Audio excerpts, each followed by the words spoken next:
Welcome to my channel mister Shyam 214। आप सभी लोग को हमारे इस चैनल पे स्वागतम है, स्वागतम रहेगा। आज फिर हम लोग देखा जाएगा मॉडल पेपर जो हूबहू आप लोग के बोर्ड एग्जाम की जैसे ही आएगा, उस मॉडल पेपर को सॉल्व किया जाएगा, पूरा सॉल्व किया जाएगा, जो आप लोग के पूर्णांक 100 नंबर का आता है। तो आप सभी लोग हमारे इस सेक्शन सीरीज में जुड़ करके और हमारे चैनल को जल्द से जल्द जरूर सब्सक्राइब कीजिएगा, क्योंकि जो भी बोर्ड से रिलेटेड आप लोग की वीडियो बनाया जाएगा सबसे पहले आप लोग के पास जल्द से जल्द पहुंचे। तो आप लोग का बोर्ड एग्जाम 24 फरवरी को है, तो आप सभी लोग हमारे सेक्शन सीरीज में जुड़ करके और अच्छा से पेपर सॉल्व करने की कोशिश कीजिएगा, क्योंकि इसका जो भी एक एक लाइनें है आप लोग के लिए बहुत ज्यादा इंपॉर्टेंट है। और वीडियो को आप लोग थोड़ा सा भी स्किप मत कीजिएगा, क्योंकि यहाँ पे लाइन बाय लाइन लिख करके बताया जाएगा कि आप लोग की बोर्ड एग्जाम में कैसे कॉपी को लिखना है और कैसे पेपर को सॉल्व करना है और कैसे नंबर ज्यादा से ज्यादा लाना है। तो आप सभी लोग हमारी सेक्शन सीरीज में जुड़ जाइएगा। तो देखिएगा, आप लोग के बोर्ड पेपर में कुछ वार्निंग रहता है, नोट करके कि प्रारंभ के 15 मिनट परीक्षार्थियों को प्रश्न पत्र पढ़ने के लिए निर्धारित है। जो आप लोग के 3 घंटा 15 मिनट का पेपर होता है, उसमें से 15 मिनट आप लोग को पेपर पढ़ने के लिए मिलता है। और इस प्रश्न में 2 खंड है, दोनों खंडों के सभी प्रश्नों का उत्तर देना आवश्यक है। तो आप सभी लोग इसको पढ़ने की कोई जरूरत नहीं है, तो आप सभी लोग हमारे इस वीडियो के माध्यम से पढ़ लीजिए, क्योंकि पेपर के टाइम में आप लोग को 3 घंटे 15 मिनट मिलता है, जो बहुत ज्यादा तो टाइम नहीं है, लेकिन आप सभी लोग यहीं से पढ़ करके और अच्छा से इसे देख लीजिएगा। और बोर्ड एग्जाम में जा करके जैसे कॉपी आप लोग के पास आएगा, लिखना स्टार्ट कर दीजिएगा। तो आज हम कलम यूज करने वाले हैं 2, ब्लैक और नीला। तो आप सभी लोग भी बोर्ड एग्जाम में ब्लैक और नीला से ही कॉपी को लिखिएगा, अदर कलर मत चलाइएगा। तो आज हम लोग पूरा पेपर को सॉल्व किया जाएगा, तो आप सभी लोग वीडियो को जरा सा भी स्किप मत कीजिएगा। तो चलिए स्टार्ट करते हैं। सबसे पहले खंड क को सॉल्व किया जाएगा, फिर खंड ख को सॉल्व किया जाएगा।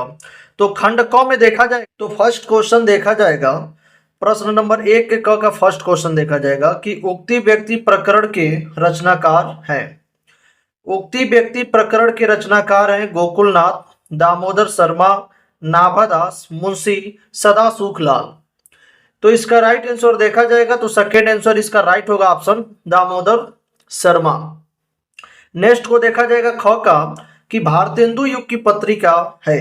भारतेंदु युग की पत्रिका है कवि वचन सुधा, सरस्वती, मर्यादा और हंस। इसका राइट आंसर कौन सा होगा? तो इसका राइट आंसर फर्स्ट हो जाएगा कवि वचन सुधा। और ग का देखा जाएगा कि हिंदी गद्य साहित्य के द्वितीय उत्थान का प्रारंभ हुआ। हिंदी गद्य साहित्य के द्वितीय उत्थान का प्रारंभ हुआ सन 1918 ईस्वी में, सन 1900 में, और सन 1936 ईस्वी में, सन 1938 ईस्वी में। तो इसका राइट आंसर कौन सा हो जाएगा? तो इसका राइट आंसर हो जाएगा सन 1900 ईस्वी में। संवत तो सन 1950 माना जाता है, लेकिन सन 1900 में हो जाएगा। अब नेक्स्ट को देखते हैं। नेक्स्ट है कि घ का सेवा सदन के रचनाकार हैं। सेवा सदन के रचनाकार कौन है? जैनेन्द्र, अज्ञेय, प्रेमचंद्र और हरि कृष्ण प्रेमी। इसका राइट आंसर कौन सा होगा? तो थर्ड ऑप्शन राइट हो जाएगा, प्रेमचंद। और पर्दा कहानी के लेखक नेक्स्ट है कि पर्दा कहानी के लेखक कौन है? तो इंशाल्लाह खा, किशोरीलाल गोस्वामी, यशपाल, विष्णु प्रभाकर। तो इसका राइट आंसर कौन सा होगा? तो इसका राइट आंसर थर्ड हो जाएगा, यशपाल। नेक्स्ट अब देखा जाएगा प्रश्न नंबर 2 का क देखा जाएगा। 2 का क में आदिकाल का ग्रंथ नहीं है। आप लोग विशेष करके क्वेश्चन में ध्यान दीजिएगा, क्या पूछ रहा है, हाँ कि नहीं, इतना आप लोग जरूर ध्यान दीजिएगा। तो आदिकाल का ग्रंथ नहीं है कीर्तिलता, बिसल देव रासो, आला अखंड, पद्मावत। तो इसका राइट आंसर कौन सा होगा?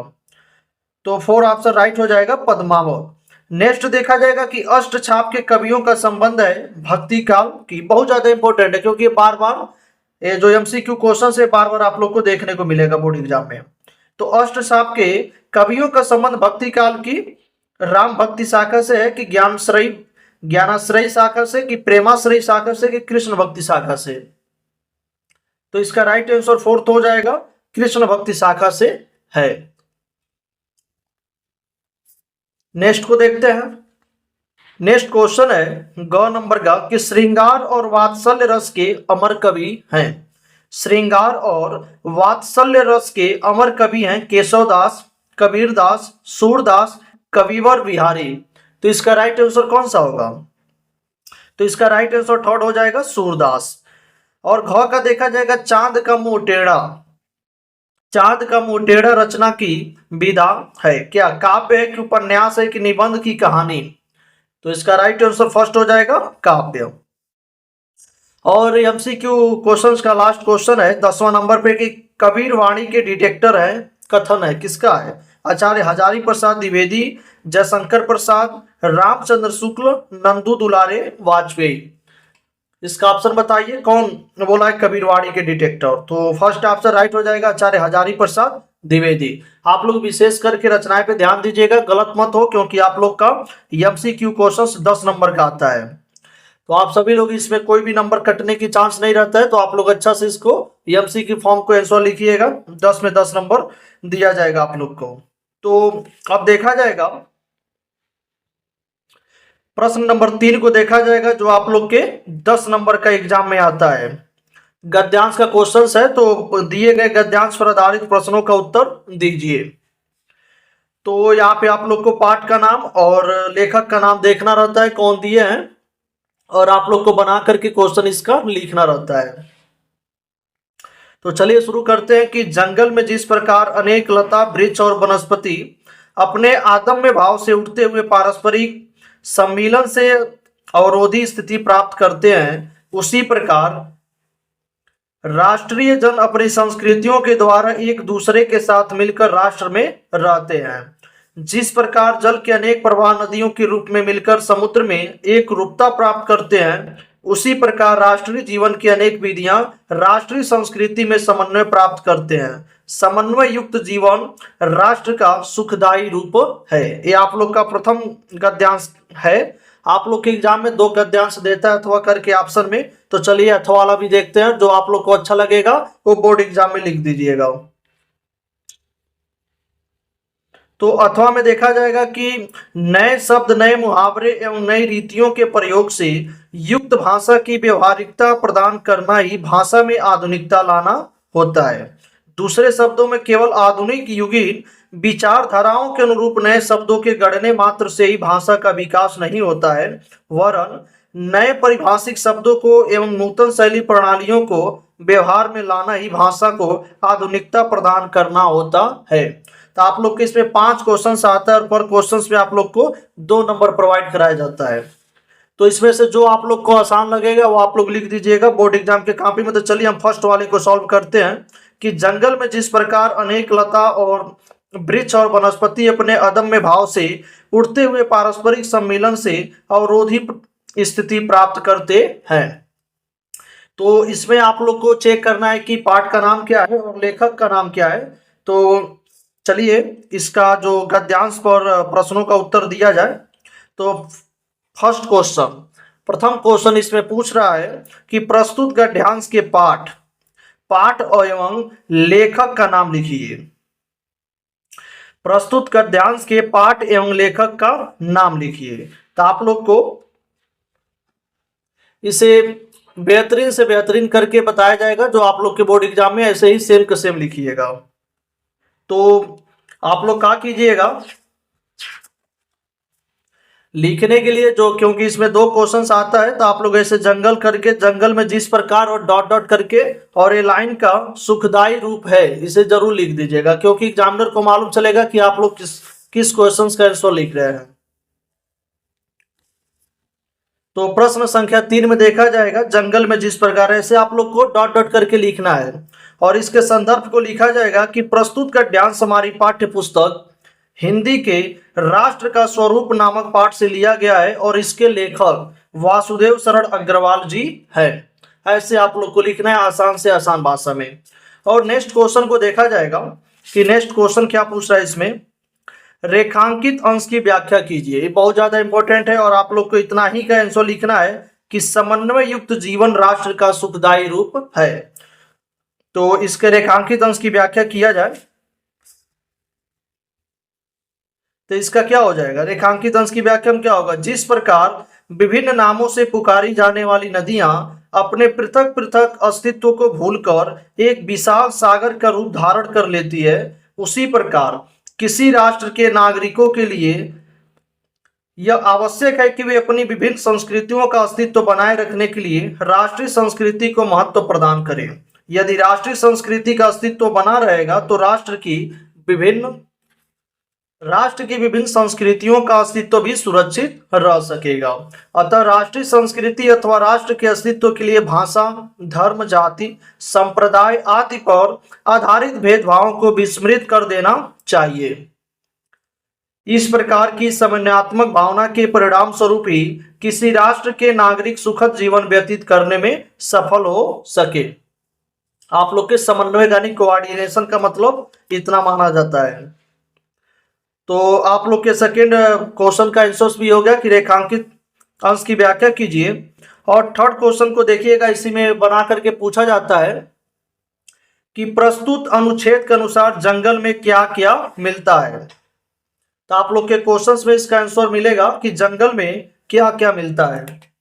तो इसका आंसर आप लोग के पैराग्राफ के लाइन में से लेना है। जैसे ऊपर ही लिखा है कि जंगल में जिस प्रकार अनेक लता, वृक्ष, वनस्पति, ऐसे आप लोग को छांट करके इसका आंसर लिखना है। तो चलिए लिख करके दिखाते हैं।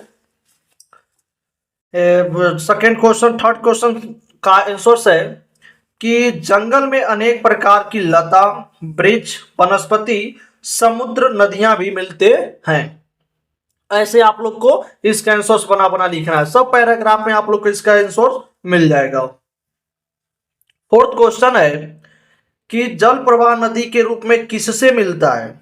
जल प्रवाह नदी के रूप में किससे मिलता है। तो इसका आंसर यही है कि जल के अनेक प्रवाह नदियों के रूप में समुद्र से मिलते हैं। ऐसे आप लोग को इसका आंसर लिखना है।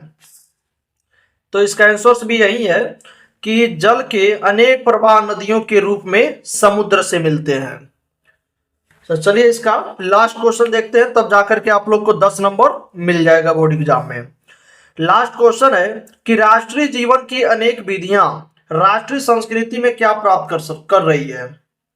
राष्ट्रीय जीवन की अनेक विधियां राष्ट्रीय संस्कृति में क्या प्राप्त कर रही है। चलिए इसका आंसर लिखते हैं इसी में से छांट करके। आप लोग के टाइम नो वेस्ट हो ज्यादा, उसीलिए हम लिख करके पहले चलाए हैं। तो आप सभी लोग इसको लिख करके याद करने की कोशिश कीजिएगा और बनाने की कोशिश कीजिएगा।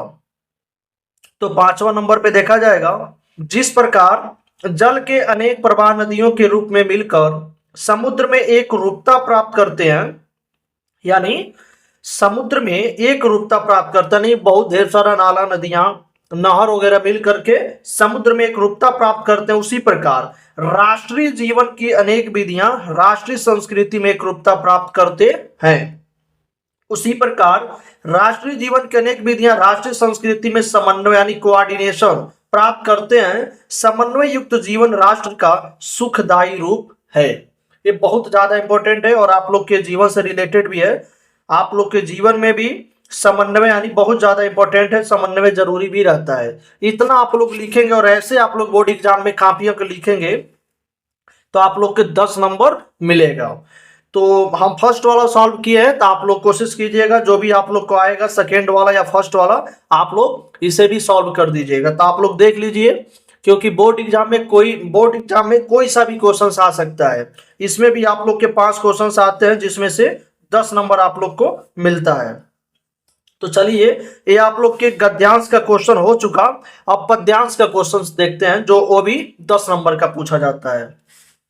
तो ये जो आपका क्वेश्चन है प्रश्न संख्या 4। प्रश्न संख्या 4 यानी पद्यांश पर आधारित निम्नलिखित प्रश्नों के उत्तर लिखिए। आप लोग के पद्यांश यानी श्लोक के माध्यम से लिखना रहेगा यहाँ पे क्वेश्चंस। तो नील परिधान बीच सुकुमार, खुल रहा मृदुल अधखुला अंग, खिला हो ज्यो बिजली का फूल, मेघ बन बीच गुलाबी रंग। वो मुख पश्चिम के व्योम, बीच जब घिरते हो घनश्याम, अरूढ़ रवि मंडल उसको भेद, दिखाई देता हो छविदाम। नेक्स्ट वाले को देखा जाएगा अथवा करके इसमें भी मिलेगा। आप लोग को 2-2 ऑप्शन में मिलता है, जो आप लोग को याद आवे वो लिख दीजिएगा।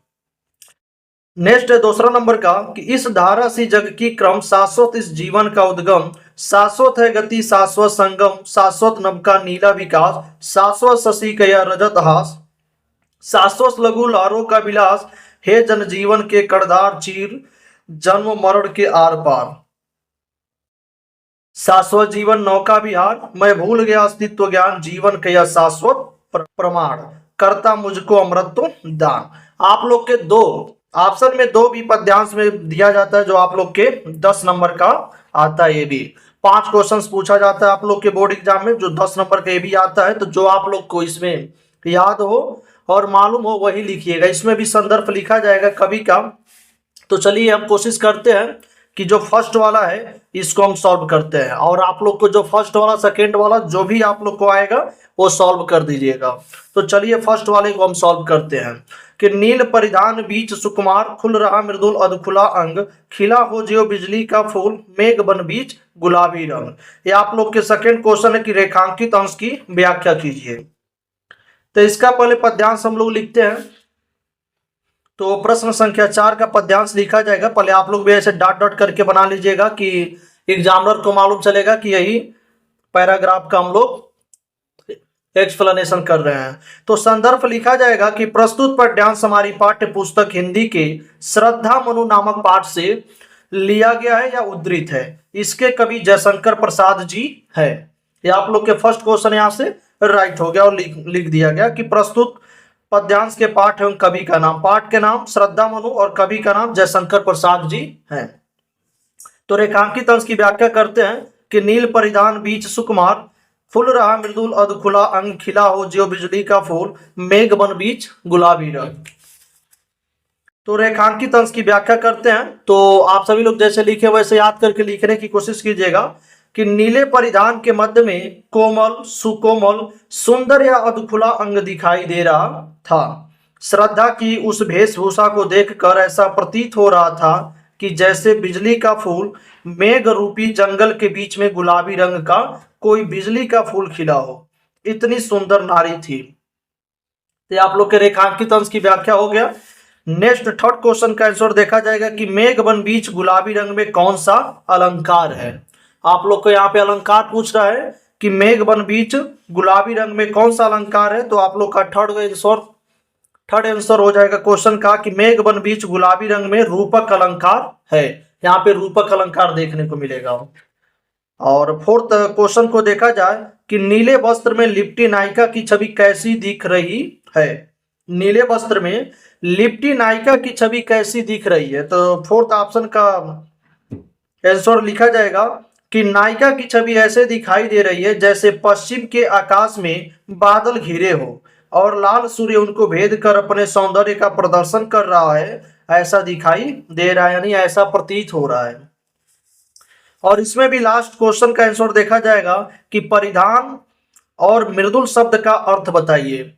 परिधान और मृदुल शब्द का, तो परिधान का मतलब आप लोग का वस्त्र हो जाता है और मृदुल का मतलब हो जाता है कोमल। तो इतना आप लोग ऐसे ऐसे बना करके इतना आप लोग लिखेंगे, ऐसे बना करके आप लोग इतना लिखेंगे तो आप लोग को बोर्ड एग्जाम में 10 नंबर दिया जाता है। तो आप सभी लोग कोशिश कीजिएगा जैसे बता रहे हैं वैसे आप लोग बोर्ड एग्जाम में लिखने की कोशिश कीजिएगा। और हम फर्स्ट ऑप्शन बताए हैं, आप लोग को यदि सेकेंड ऑप्शन आ रहा होगा तो आप लोग इसे भी लिख सकते हैं, सेम वैसे ही नंबर आप लोग को दिया जाता है। तो चलिए नेक्स्ट क्वेश्चन को देखते हैं। और आप लोग के बोर्ड एग्जाम में 10 नंबर जीवन परिचय में भी आता है, जो गद्यांश और पद्यांश मिला करके पूछा जाता है। तो प्रश्न संख्या 5 है कि 5 का क में देखा जाएगा निम्नलिखित में से किसी एक लेखक का जीवन परिचय देते हुए उनकी कृतियों का उल्लेख कीजिए। और आप लोग ध्यान दीजिएगा कि शब्द सीमा 80 होना चाहिए। तो आप लोग को 3 ऑप्शन दिया जाता है कि वासुदेव शरण अग्रवाल का, या पंडित दीनदयाल उपाध्याय जी का, या प्रोजी सुंदर रेड्डी जी का। तो हम इस पेपर में आप लोग को सॉल्व कराएंगे वासुदेव शरण अग्रवाल जी का। यदि आप लोग को किसी का भी जीवन परिचय यदि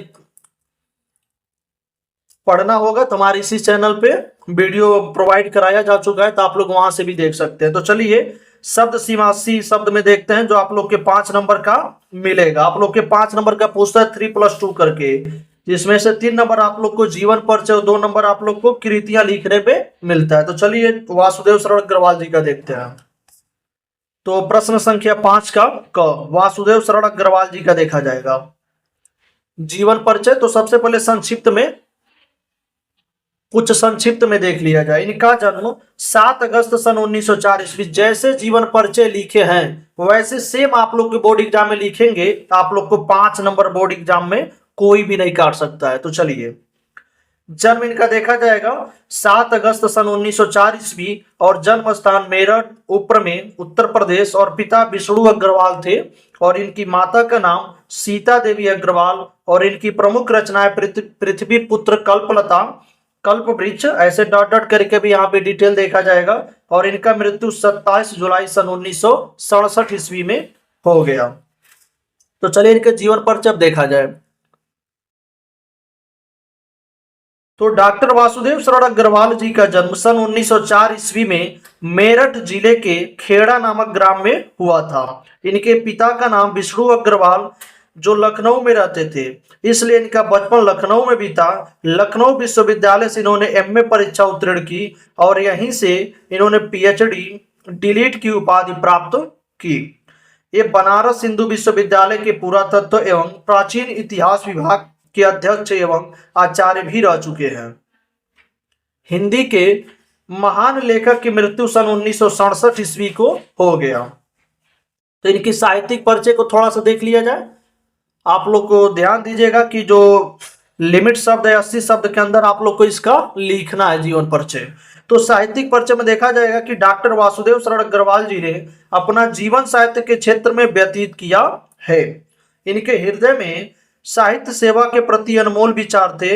इन्होंने मुख्य रूप से पुरातत्व को अपना विषय बनाया और अपनी रचनाओं में संस्कृति और प्राचीन इतिहास का रूप प्रस्तुत किया। इतना आप लोग लिखेंगे तो आप लोग को 3 नंबर दिया जाता है, और 2 नंबर आप लोग के प्रमुख रचनाएं पे दिया जाता है। पृथ्वी पुत्र, माता भूमि, जयसीकृत, कल्प वृक्ष, वक्धारा, पाणिनिकालीन भारत वर्ष। इतना आप लोग लिखेंगे तो टोटल आप लोग को 5 नंबर दिया जाता है। तो आप लोग के वासुदेव शरण अग्रवाल जी का जीवन परिचय यहाँ पे फिनिश किया गया। जो प्रश्न संख्या 5 का क में देखा गया है, फर्स्ट ऑप्शन को हम लिखे हैं। आप लोग को जो याद होगा वही आप लोग बोर्ड एग्जाम में लिख डालिएगा। तो चलिए प्रश्न संख्या 5 के ख का देखते हैं।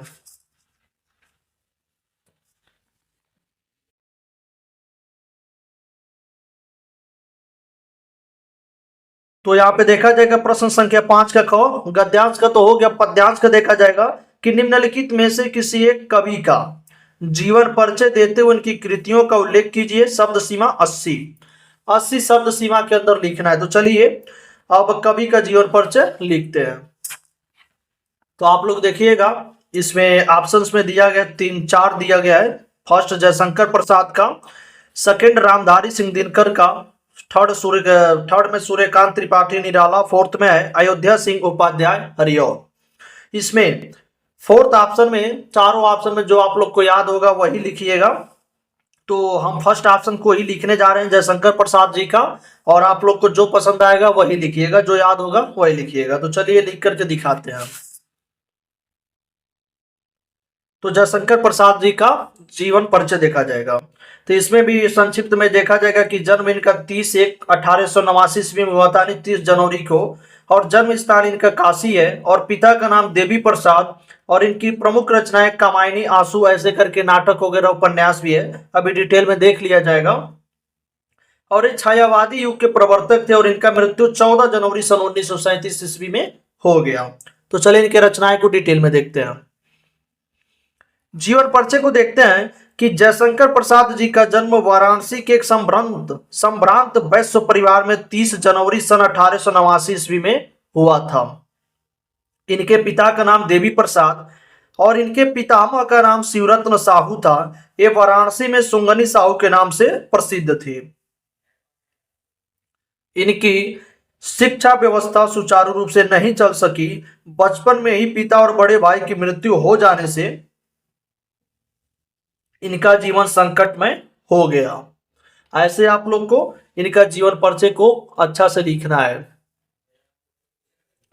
परिवार का संपूर्ण दायित्व तो अब इनके कंधों पर आ पड़ा। इनकी विद्यालय शिक्षा पर विराम लग गया। इन्होंने स्वाध्याय द्वारा हिंदी, उर्दू, अंग्रेजी, संस्कृत भाषाओं का अच्छा ज्ञान प्राप्त कर लिया। इन्होंने हिंदुस्तानी अकादमी द्वारा प्रदत्त पुरस्कार वाराणसी की प्रसिद्ध साहित्यिक संस्था काशी नागरी प्रचारणी सभा को दान कर दिया। घर के धार्मिक वातावरण का इनके जीवन पर गहरा प्रभाव पड़ा। धर्म में इनकी स्वाभाविक रुचि थी और इनका निधन 14 जनवरी सन 1937 ईस्वी में हो गया, मात्र 48 वर्ष की उम्र में ही हो गया। तो इसमें आप लोग साहित्यिक परिचय भी बना सकते हैं, इसमें लेकर के थोड़ा सा वर्ड काट करके आप लोग साहित्यिक परिचय में भी बना दीजिएगा। तो आप लोग को इतना लिखेंगे तो 5 नंबर दिया जाता है। तो इनकी रचनाएं कुछ देख लिया जाए। तो इनकी रचनाएं है, नाटक और उपन्यास में देखा जाएगा चंद्रगुप्त, स्कंदगुप्त, ध्रुव स्वामिनी, राजश्री, अजात शत्रु, कंकाल और तितली। तो आप लोग को मिनिमम लिखना रहता है 2-3 ठो, ज्यादा मत लिखिएगा। तो चलिए आप लोग जीवन परिचय भी आप लोग को लिख करके दिखा दिया गया। तो आप लोग के जो प्रश्न 5 का क और ख था जीवन परिचय आप लोग को ये लिख करके दिखा दिया गया है। अब प्रश्न संख्या 6 को देखा जाएगा, जो बहुत ज्यादा इंपॉर्टेंट है और ये तो हर साल ही आता रहता है, ऐसा कोई बात नहीं कि जिसमें न आया हो। इसमें लिखना रहता है कहानी तत्वों के आधार पर पंचलाइट और बहादुर कहानी की समीक्षा कीजिए। यह भी शब्द सीमा सी है। और अथवा में करके कर्मनाश की हार कहानी का प्रमुख पात्र के चरित्र चित्रण कीजिए। तो ऐसे आप लोग के बोर्ड एग्जाम में पूछता है। तो हम लोग इसमें देखा जाएगा पंचलाइट के कहानी का समीक्षा किया जाएगा पूरा डिटेल में। आप लोग यदि पंचलाइट, बहादुर, कर्मनाशा की हार जैसे जो आप लोग को याद होगा वही लिखिएगा। तो हम पंचलाइट लिखते हैं, जो बहुत ज्यादा इंपॉर्टेंट और बार बार ये एग्जाम में देखने को मिलता है। और ये आप लोग के 2025 के एग्जाम में तो एकदम 100% ही आएगा। तो चलिए पंचलाइट लिख करके देखते हैं फिर पंचलाइट को कैसे लिखा जाए बोर्ड एग्जाम की कॉपी में। तो पंचलाइट का सारांश जैसे लिखे वैसे आप लोग बोर्ड एग्जाम में लिखिएगा, क्योंकि ये भी आप लोग के 5 नंबर का पूछा जाता है। 5 नंबर का पंचलाइट आता है और 5 नंबर का आप लोग का रश्मि रथी पूछा जाता है। तो पंचलाइट का सारांश देखा जाएगा, जो 5 नंबर लेना है, जो बहुत ज्यादा इंपॉर्टेंट है 5 नंबर बोर्ड एग्जाम के लिए। तो चलिए पंचलाइट को देखते हैं। एक कहानी है, आप लोग को लिखने की इसका कोई जरूरत नहीं है, हम जैसे आप लोग को बताएंगे वैसे माइंड में सुन करके इसे सेव कर लीजिएगा और बोर्ड एग्जाम में इसे लिखने की कोशिश कीजिएगा, या प्रैक्टिस करने के लिए आप लोग घर पे भी इसे एक बार लिख करके प्रैक्टिस कर लीजिएगा। तो कहानी चलिए सुनाते हैं पंचलाइट के बारे में कि रेणु जी की लिखित कहानी, यानी जो पंचलाइट की रचनाकार है रेणु जी, इस कहानी में बिहार एक पिछड़े गांव के परिवेश का सुंदर चित्रण प्रस्तुत किया गया है, जो इस प्रकार है जैसे महतो टोली है, उसमें महतो टोली में अशिक्षित लोग हैं। उन्होंने रामनवमी के मेले से पेट्रोमैक्स है खरीदा, जिसे वे पंचलाइट कहते हैं। पंचलाइट को ये सीधे साधे लोग सम्मान की चीज समझते हैं, जैसे कि कभी भी किसी गांव में जो नया चीजें आता है उस पर ज्यादा डिमांड होता है और लोग जानते नहीं है, वही इसमें बताया गया है कि पंचलाइट को ये सीधे साधे लोग सम्मान की चीज समझते थे। पंचलाइट को देखने के लिए टोली के सभी लोग इकट्ठे हो जाते हैं। सभी लोग पंचलाइट को देखने के लिए उत्साहित हैं, परंतु समस्या उठती है कि पंचलाइट जलाएगा कौन। गांव के लोग पेट्रोमैक्स को जलाना भी नहीं जानते हैं। इसी टोली में गोधन नाम का एक युवक है। देखिए कहानी तो बहुत लंबा है, लेकिन आप लोग को शॉर्ट फॉर्म में कन्वर्ट करके आप लोग को इसे लिखना है। तो वह गांव की मुनरी नामक युवती से प्रेम करता है। मुनरी नाम की युवती थी, यानी लड़की, उससे प्रेम करता है। और मुनरी की मां पंचों से गोधन का हुक्का बक्का ने शिकायत की थी, वो उसके घर के सामने से सिनेमा का गाना गाया करता था। ये इसका कमी था, यानी सिनेमा का गाना गाकर निकलता था। इसी कारण से पंचों ने गोधन को जाति से निकाल रखा था। मुनरी को पता है कि गोधन पंचलाइट जलाना जानता है। वह चतुराई से पंचों तक यह बात पहुंचा देती है। पंच गोधन को पुनः जाति में ले लेते हैं और गोधन पंचलाइट को जला देता है। और गुलरी काकी प्रसन्न होकर गोधन को शाम के भोजन का निमंत्रण देती है। पंच भी खूब प्रसन्न होते हैं और गोधन से कहते हैं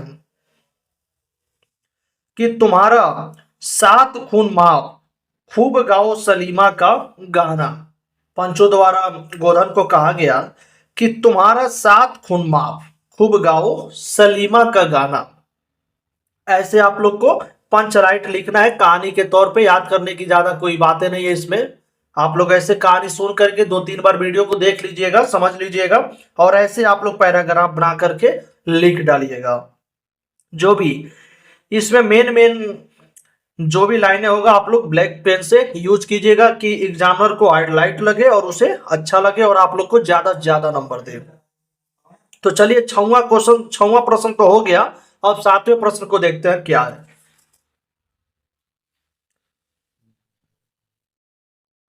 तो 7वां प्रश्न है कि स्वपठित खंडकाव्य के आधार पर निम्नलिखित प्रश्नों में से किसी एक प्रश्न का संक्षिप्त उत्तर दीजिए। यहाँ पे अधिकतम शब्द सीमा 80 होना चाहिए और आप लोग के बोर्ड एग्जाम में 5 नंबर का ये भी आता है। तो इसमें आप लोग के छह ऑप्शन देखने को मिलेगा, 6 प्रश्न देखने को मिलेगा, जिसमें से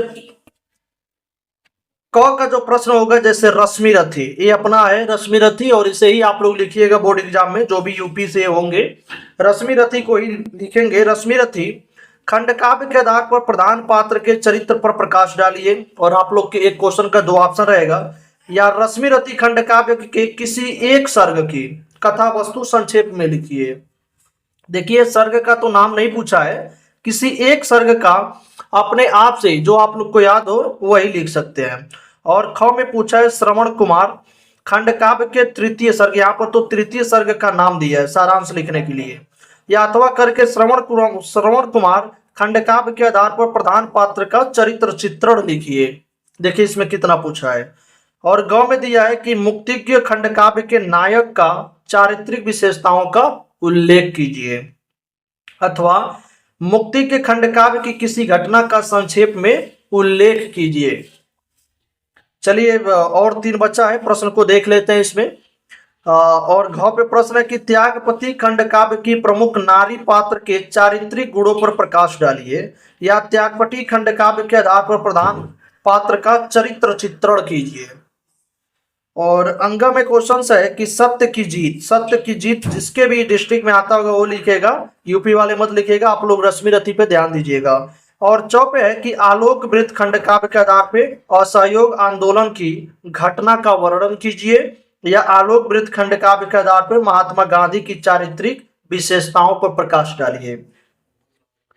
तो हम लोग कोशिश किया जाएगा, हम सॉल्व जो कराने वाले हैं 7वां का, उसमें देखेंगे रश्मि रथी खंडकाव्य के किसी एक सर्ग का, कोई एक सर्ग आप लोग को बताने वाले हैं जो आप लोग बोर्ड एग्जाम में जैसे आप लोग को पूछेगा, यदि एक सर्ग आता है तो जो हम बताएंगे वही आप लोग बोर्ड एग्जाम की कॉपी में वो लिख दीजिएगा। तो चलिए रश्मि रथी को देखते हैं कोई एक सर्ग को। तो प्रश्न संख्या 7, एक सर्ग को देखा जाएगा रश्मि रथी के, तो हम देखेंगे चतुर्थ सर्ग को बताएंगे। जो चतुर्थ सर्ग है कर्ण के महादान की कथा, कर्ण के महादान की कथा को हम लोग देखा जाएगा। जो कोई भी सर्ग आप लोग लिख सकते हैं, प्रथम द्वितीय तृतीय चतुर्थी पंचमी षष्ठी या सप्तमी, जो आप लोग को आता होगा वही लिखिएगा। और जैसे हम बताएंगे वैसे आप लोग सटीक लिखिएगा, क्योंकि आप लोग के बोर्ड एग्जाम में 5 नंबर लेना है, 4 नंबर नहीं लेना है, 5 नंबर लेना है। तो कर्ण के महादान की कथा देखा जाएगा तो इनका फेवरेट लाइन 2 है कि अपना कृत्य विचार कर्ण का कर्तव्य देख निराला, देवराज का मुखमंडल पड़ गया ग्लानि से काला।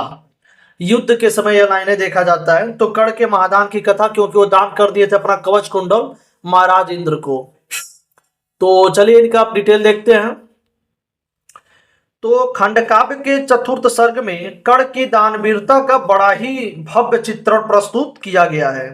कर्ण की दानवीरता का अनुचित लाभ उठाकर इंद्र अपने पुत्र अर्जुन की रक्षा के लिए कर्ण से उसके कुंडल और कवच को मांग लेते हैं। कर्ण इस छल को भली भांति समझता है, किंतु वह सब कुछ जानते हुए भी अपनी अंतिम सुरक्षा कवच दान में दे देता है। कर्ण छल भरी गंदी कूटनीति पर विश्वास नहीं रखता है, वह दूसरों के कपट का उत्तर विशाल उदारता से देता है। कर्ण की इस निर्णय को सुनकर वे ग्लानि से झुक जाते हैं। कर्ण यश की आकांक्षा से ही दान नहीं देता, बल्कि वह धन की निरर्थकता को बहुत गहराई तक समझता है।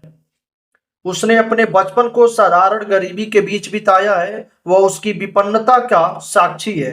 राजपद पाने पर भी उसमें दम्भ नहीं है, वह दान देने के लिए ही धन अर्जित करता है। आप लोग ऐसे ही बोर्ड एग्जाम में ऐसे ही आप लोग सटीक लाइनें लिखिएगा, क्योंकि आप लोग को 5 नंबर की वेन करना है। तो आप सभी लोग कोशिश कीजिएगा, जिसमें जैसे हम लोग रश्मि रथी में कोई भी सर्ग पूछा था तो चतुर्थ सर्ग को उठा करके हम लोग लिख दिए कर्ण के महादान की कथा, वैसे आप लोग भी लिखने की कोशिश कीजिएगा। तो चलिए हम नेक्स्ट क्वेश्चन को देखते हैं कि नेक्स्ट क्वेश्चन क्या है। तो ये 7 वाला प्रश्न तो सॉल्व हो गया। 8वें प्रश्न को देखते हैं। तो 8वां प्रश्न के क को देखा जाएगा। ये आप लोग के निम्नलिखित संस्कृत गद्यांश का संदर्भ सहित हिंदी में अनुवाद कीजिए। निम्नलिखित संस्कृत गद्यांश का संदर्भ सहित हिंदी में अनुवाद कीजिए। यानी संस्कृत का क्वेश्चन है, इसको हिंदी में अनुवाद करना है, जो आप लोग के 2 में है। जैसे एक यहाँ पर भी क्वेश्चंस दिया गया और 2 यहाँ पर भी। फर्स्ट करके जो आप लोग के 7 नंबर पूछा जाएगा, 7 नंबर के क्वेश्चंस है। तो चलिए अच्छा से इसे देखते हैं, क्योंकि 7 नंबर बहुत ज्यादा इंपॉर्टेंट है। तो साथ ही साथ पढ़िएगा और हिंदी में अर्थ निकालिएगा कि युवक मालवीय स्वीकीय प्रभावपूर्ण भाषणेन जानना मनांसि अमोहयत अतः अस्य सुहृदयं तं प्राणी वाक् पदवीं प्राप्य देशस्य श्रेष्ठतरं सेवा कर्तुं प्रेरितवन्तः। तदनुसारम् अयं विधि परीक्षामुत्तीर्णः प्रयागस्ते उच्च न्यायालये प्राणिक वार्ककम् कर्तुं भारत विदे प्रकृष्ट ज्ञानेन मधुरलापे उदाहरण व्यवहारेण चायं शीघ्रमेव मित्राणां न्यायाधीशनाच संभाजन भवत्। ऐसे आप लोग पढ़िएगा और इसका हिंदी में अनुवाद कीजिएगा। चलिए सेकंड वाले को भी आप लोग को बता देते हैं। जो आप लोग को आएगा आसान लगेगा वही आप लोग लिखिएगा। तो अथवा करके देखा जाएगा कि अतीत प्रथम कल्पे चतुष्पदा सिंहम राजान कुर्वन् मत्स्या आनंद मत्स्यम सपुनय स्वर्णम हसमम तस्य पुनः स्वर्ण राजहंसस्य दुहिता हंस पोतिका अतीत रूपवती आसीत् स तस्य वर्मदात् यत् सा आत्मनिश्चय रुचितं स्वामिनं वृणीयात् इति हंसराज तस्य वरं दत्त्वा हिमवती शकुनि संगे सन्निपतत् नाना प्रकार हंसमयूरादय शकुनिग्रहाण समगत्य एकस्मिन् महति पषाणतले सन्निपतत् हंसराज आत्मनः चित्ते रुचितं स्वामिकम् आगत्य वृणीयात् इति दुहितर्मादिदेश साहस शकुनिसंगे अवलोकनयन्ति मरेडवग्रिं चित्रप्रेक्षणं मयूरं दृष्ट्वा अयं मे स्वामिको भवतु इत्यभाषत। तो आप सभी लोग जो ऑप्शन में दिया गया है आप लोग के ऑप्शन अथवा करके, तो हम इसका हिंदी में अनुवाद और संदर्भ लिखने को बताएंगे। तो हम फर्स्ट वाले को सॉल्व करने जा रहे हैं। यदि आप लोग को फर्स्ट वाला आएगा तो फर्स्ट वाला कीजिएगा, यदि सेकेंड वाला आएगा तो आप लोग सेकेंड वाला कीजिएगा। तो चलिए फर्स्ट वाले को करते हैं। युवक मालवीय स्वीकीय प्रभावपूर्ण भाषणेन जानना मानसी अमोहयत् अतः अस्य सुहृद तं प्राणिक वाक् पदवीं प्राप्य देशस्य श्रेष्ठतरां सेवां कर्तुं प्रेरितवन्तः। तदनुसारम् अयं विधि परीक्षामुत्तीर्णः प्रयागस्ते उच्च न्यायालये प्राणिक वर्ककं कर्तुं भारत विदेह प्रकृष्ट ज्ञानेन मधुरलापेन उदार व्यवहारेण चायं शीघ्रमेव मित्राणां न्यायाधीशनाच सम्मानजन भाजन भवन। तो चलिए इसको हिंदी में अनुवाद करते हैं और संस्कृत इसका संदर्भ लिखते हैं। तो आप सभी लोग ऐसे आप लोग डॉट डॉट करके लिख लीजिएगा, क्योंकि तभी मालूम चलेगा कि आप लोग किसका लिख रहे हैं। तो युवका मानवीय स्वीकीय ऐसे डाटा न्यायाधीश सम्मान भवन। तो इसका संदर्भ लिखा जाएगा कि प्रस्तुत गद्यांश हमारी पाठ्य पुस्तक, इसमें भी देखिएगा संस्कृत का श्लोक नहीं है, गद्यांश है। तो प्रस्तुत गद्यांश हमारी पाठ्य पुस्तक संस्कृत भाग में संकलित महामना मालवीय नामक पाठ से उद्धृत है। ये जो चैप्टर का नाम है महामना मालवीय। तो अनुवाद इनका करते हैं। तो अनुवाद है कि युवक मालवीय स्वीकीय प्रभावपूर्ण भाषण जानना मानसी अमोहयत्, यानी युवक मालवीय ने अपने ओजस्वी भाषण से लोगों के मन को मोह लिया। देखिएगा अच्छा से आप लोग इसे देखिएगा और अच्छा से याद कीजिएगा। कि युवक मालवीय ने अपने ओजस्वी भाषण से लोगों के मन को मोह लिया। उसके बाद देखिएगा कि अतः अस्य सुहृदयं तव प्राणिक वाक् पदवीं प्राप्त देशस्य श्रेष्ठतराम सेवां कर्तु प्रेरितवन्तः। यानी अतः इनके मित्रों ने इन्हें अधिवक्ता यानी वकील एडवोकेट की पदवी प्रदान कर देश को सर्वश्रेष्ठ सेवा करने के लिए प्रेरित किया।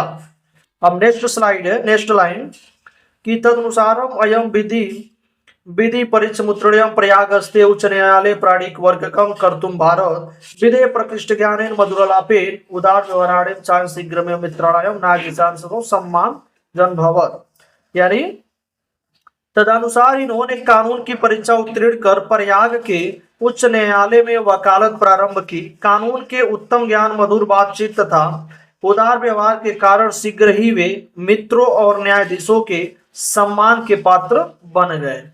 ऐसे आप लोग को ऐसे संदर्भ आप लोग को लिखना है और ऐसे हिंदी में अनुवाद लिखना है, तब आप लोगों को 7 नंबर इतने लिखने से मिलता है। तो ये तो आप लोग के संस्कृत की लाइनें थी, जो आप लोग के 2 ऑप्शन में जो आप लोग को जो याद होगा वही लिखिएगा। तो चलिए 8 का क हो गया, अब 8 का ख देखते हैं। तो प्रश्न संख्या 8 का क देखा जाएगा, 8 का क हो गया, 8 का ख देखा जाएगा कि निम्नलिखित श्लोकों, संस्कृत का श्लोक है उसका भी हिंदी में अनुवाद करना है संदर्भ सहित, जो आप लोग के 2+5 यानी 7 नंबर का पूछा जाता है। इसमें भी अथवा करके आप लोग को देता है, फर्स्ट नंबर और सेकंड 2 प्रश्न बना करके देता है, जो आप लोग को आएगा वही लिखिएगा। तो हम दोनों बता रहे हैं कि भाषासु मुख्य मधुरम दिव्या गुणान भारती तस्य ही मधुरम काव्यम तस्मादपि सुभाषितम ज्ञाने मौनम क्षमा शक्त्यो त्यागे तलागा विरोध पर गुणा गुणा बंधुत्वात तस्य सपर्शवा एवं। तो जो आप लोग को आएगा वही आप लोग लिखिएगा। तो इसका भी हम फर्स्ट वाले का आंसर बताने जा रहे हैं। तो चलिए अब बता रहे हैं, जो आप लोग को इसमें आएगा सेकंड वाले को आएगा तो सेकंड वाले को लिखिएगा, फर्स्ट वाला आएगा तो फर्स्ट वाला लिखिएगा। तो चलिए इसका आंसर लिखने का तरीका बता रहे हैं हम। तो इसका भी आप लोग देखिएगा कि इसमें जो संदर्भ लिखा जाएगा किसने दिया है, पाठ का नाम क्या है और लेखक का नाम क्या है।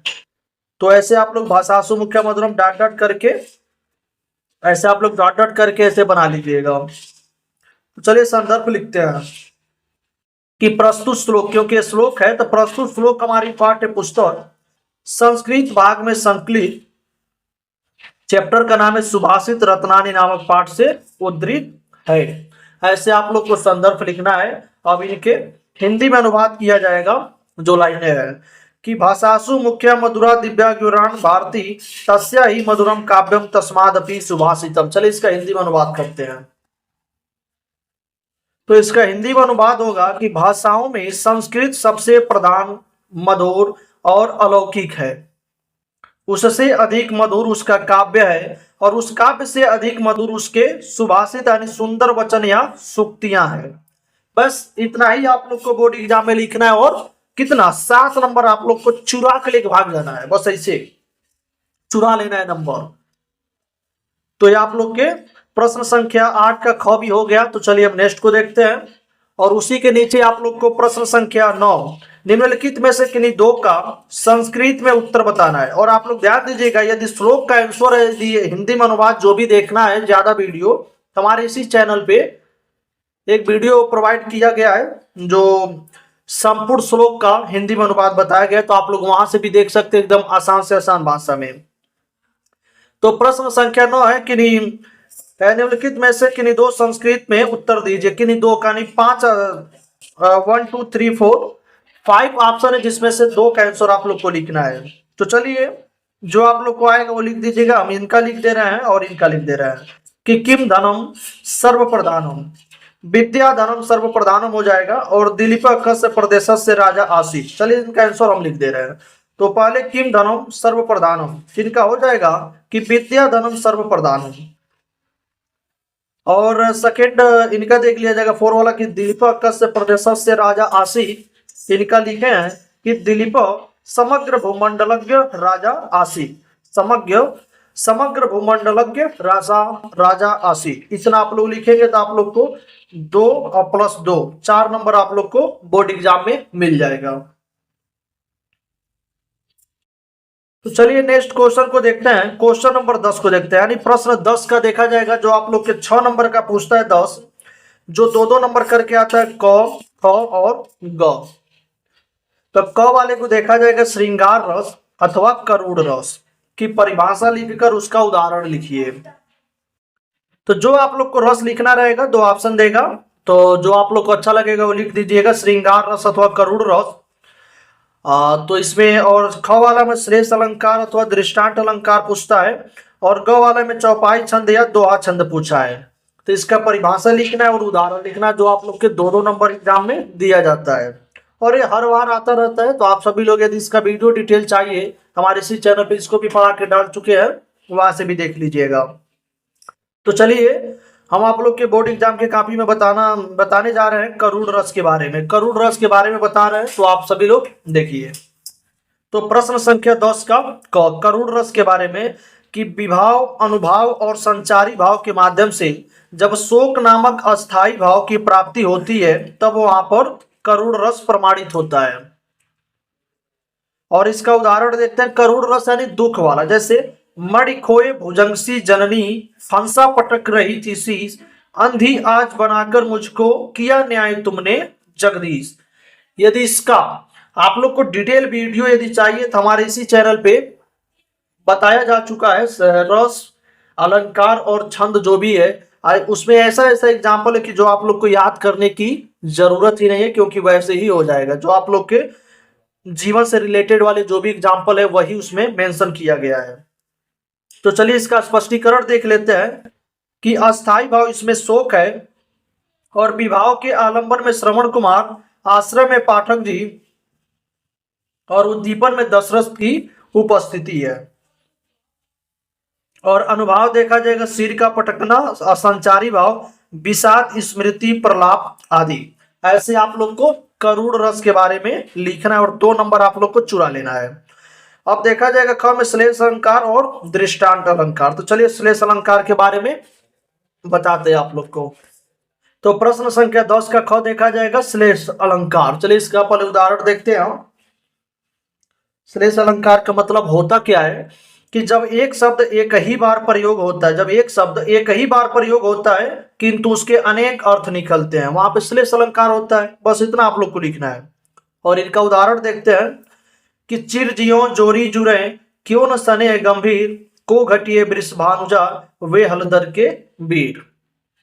ऐसे आप लोग को इनका उदाहरण याद कर लीजिएगा लिख करके। तो चलिए इनका स्पष्टीकरण देखते हैं कि स्पष्टीकरण में देखा जाएगा कि इस उदाहरण में वृषभानुजा और हलदर, वृषभानुजा और हलदर शब्द एक ही बार आए हैं किंतु अनेक अर्थ है उनके।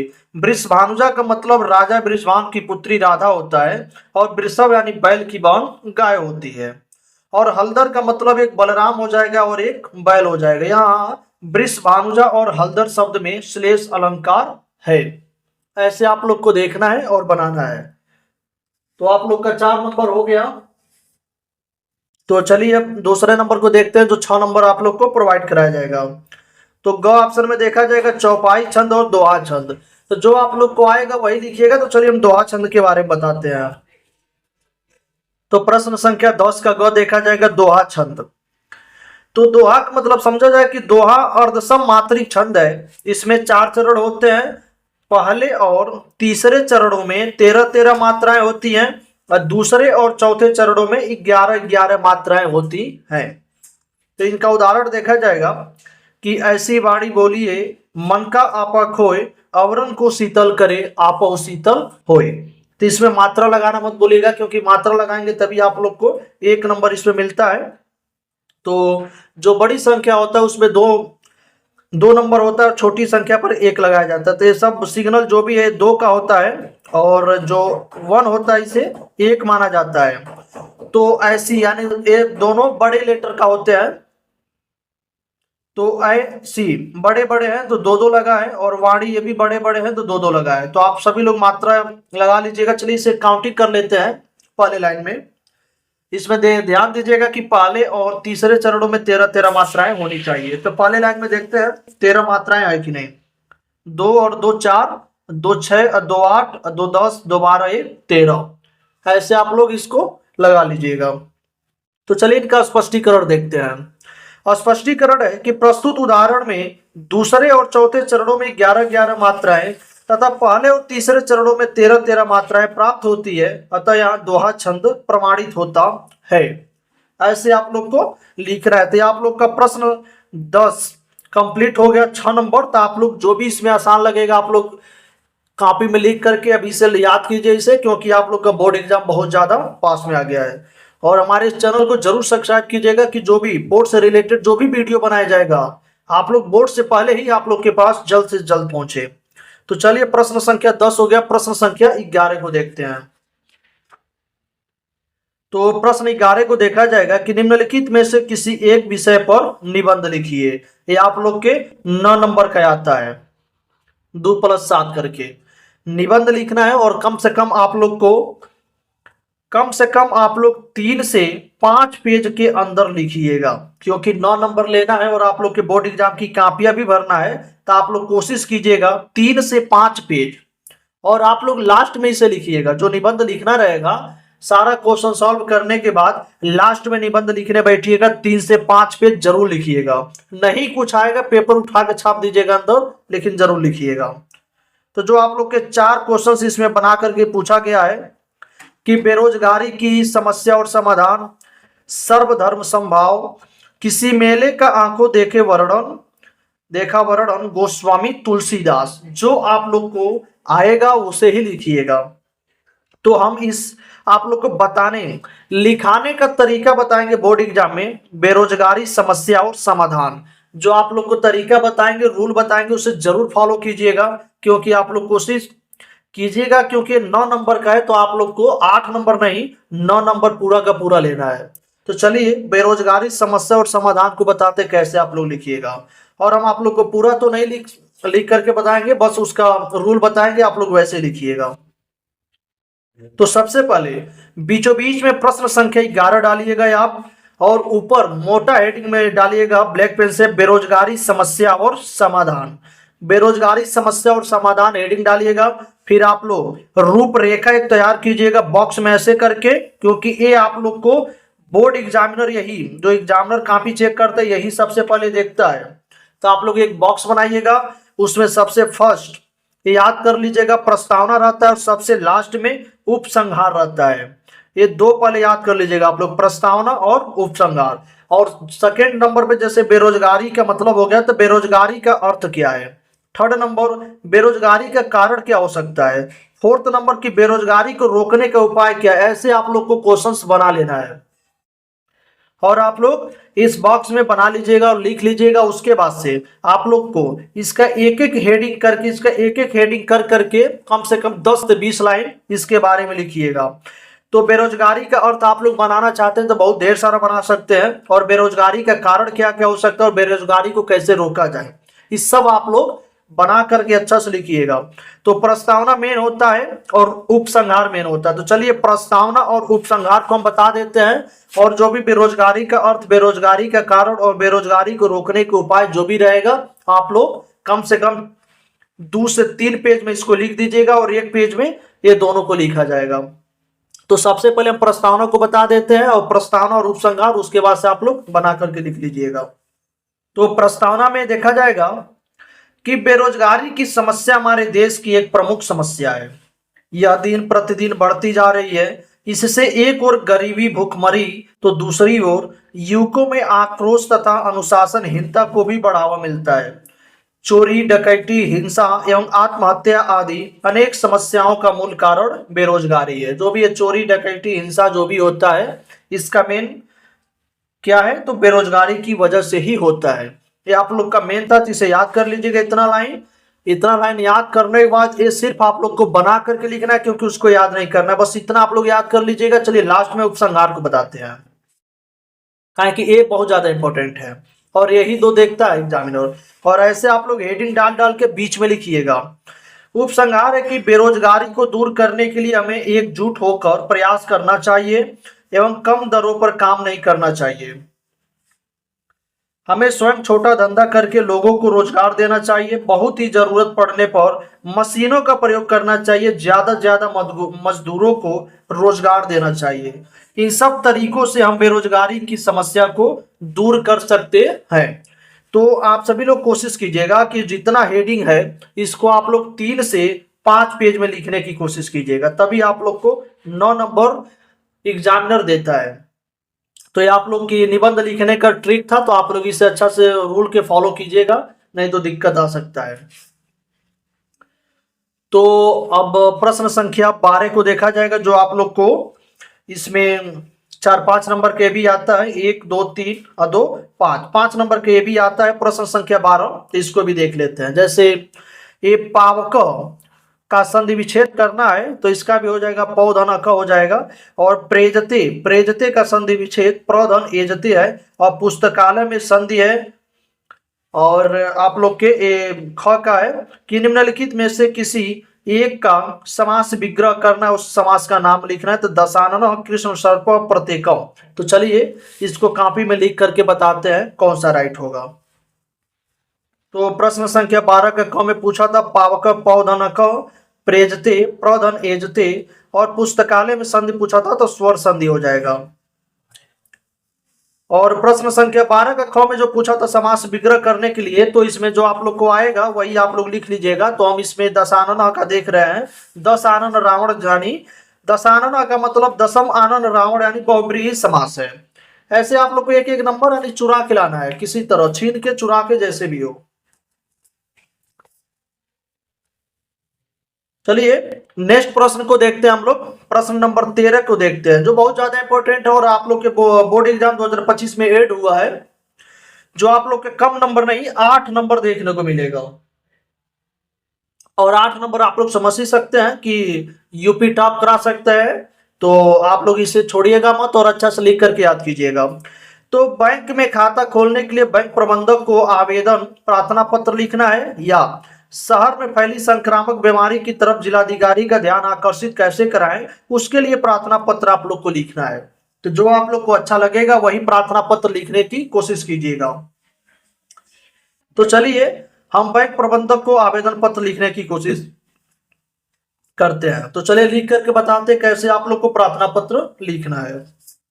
जैसे आप लोग को बताएंगे प्रार्थना पत्र लिखने के लिए सेम वैसे ही लिखिएगा। तो प्रश्न संख्या 13 जो आप लोग को आएगा वैसे ही लिखिएगा। जैसे आप लोग हेडिंग बीचों में लगा लीजिएगा, बैंक में खाता खोलने के लिए आवेदन पत्र। तो सबसे पहले लिखिएगा सेवा में बैंक प्रबंधक, इसमें इन्वर्टेड का ध्यान दीजिएगा, कॉमा का, बैंक शाखा का नाम इन्वर्टेड है, बैंक का पता। आप लोग को इसका डिटेल नहीं लिखना है, क्योंकि ये बोर्ड एग्जाम में पूछ रहा आप लोग को रियल में नहीं कहीं प्रार्थना पत्र देना है। यदि रियल में देना होता तो आप लोग को सब यहाँ पे भरना होता। और कोशिश कीजिएगा कि नाम और एड्रेस कुछ मत लिखिएगा, नहीं तो नंबर काट दिया जाता है। विषय क्या है, तो बैंक में नया खाता खोलने के लिए आवेदन पत्र लिखना है। तो चलिए महोदय करके देखते हैं।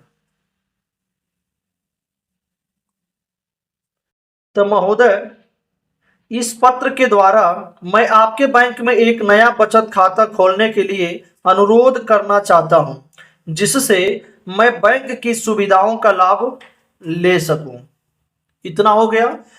मेरा नाम, और आप लोग को यहाँ पे पट्टी यानी खाली छोड़ देना है, और शहर का नाम लिख देना है, और राज्य का नाम लिख देना है, का निवासी हूं। मैं खाता खोलने के लिए फॉर्म के साथ आवश्यक और महत्वपूर्ण दस्तावेजों को संलग्न कर रहा हूं, यानी डॉक्यूमेंट्स वगैरह जो भी है। और नेक्स्ट है कि मेरा आपसे निवेदन है कि अपनी शाखा में, यहाँ पे उम्मीदवार का नाम लिखना है, के नाम से एक बचत खाता प्रदान करें। मैं आपके अनुकूल उत्तर की प्रतीक्षा कर रहा हूँ। और आप लोग के यहाँ पे उम्मीदवारों का नाम, पता, फोन नंबर लिखना रहता है। तो आप लोग यहाँ पे अपना कुछ मत एड्रेस डालिएगा।